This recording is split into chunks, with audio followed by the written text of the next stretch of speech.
সুখদেবপুর বর্ডারে দাঁড়িয়ে শুভেন্দু চরম হুঁশিয়ারি, কি বললেন দেখুন। দ্বিতীয় শক্তিশালী দেশে পরিণত হবে ভারতবর্ষে। যদি এই মশা মাছিরা আমাদের উপরে চোখ তুলে আঙুল তোলে, ভারত বিরোধী শক্তিকে আপনারা উৎসাহিত দেন, তাহলে আপনারা জানবেন সেক্টর ঠুকটা আর কামারের এক ভাগ। আপনারা আমাদের ভূখণ্ডে কৃষকদের ধান তুলতে দেবেন না, গবাদি পশুকে তুলে নিয়ে যাবেন। 1.5 কিলোমিটার বর্ডার এলাকাতে ফেন্সিং করতে দেবেন না।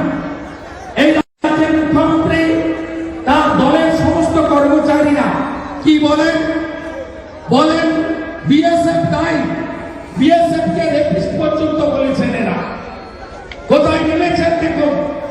আমি প্রশ্ন করতে চাই, আজ প্রজাতন্ত্র দিবসে মাননীয় 4000 কিলোমিটার ভারত বাংলাদেশ বর্ডার আছে। 5টা রাজ্যে, মিজোরামে, মেঘালয়, ত্রিপুরা, আসাম এবং পশ্চিমবঙ্গে।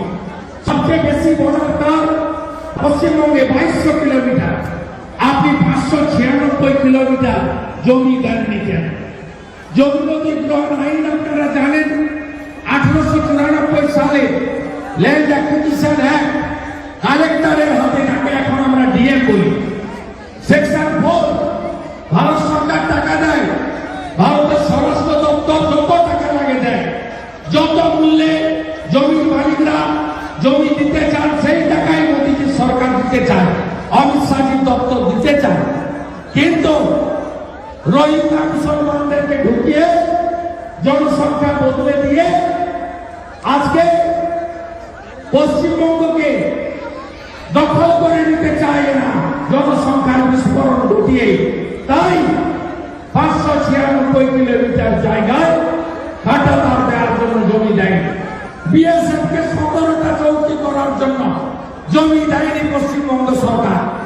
বিএসএফ এর 11টা বড় ক্যাম্প করার কথা, সেই ক্যাম্প করার জন্য দেওয়া হয়নি।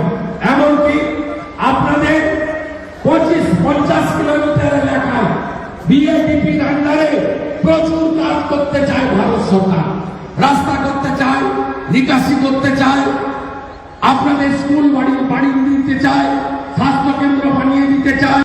আমাদের ভিডিও ভালো লাগলে লাইক ও শেয়ার করুন, কমেন্ট সেকশনে গিয়ে জানান আপনাদের মতামত। আরও ভিডিও পেতে চ্যানেলকে সাবস্ক্রাইব করুন। প্রতি মুহূর্তে খবরের আপডেট পেতে প্রেস করুন বেল আইকন।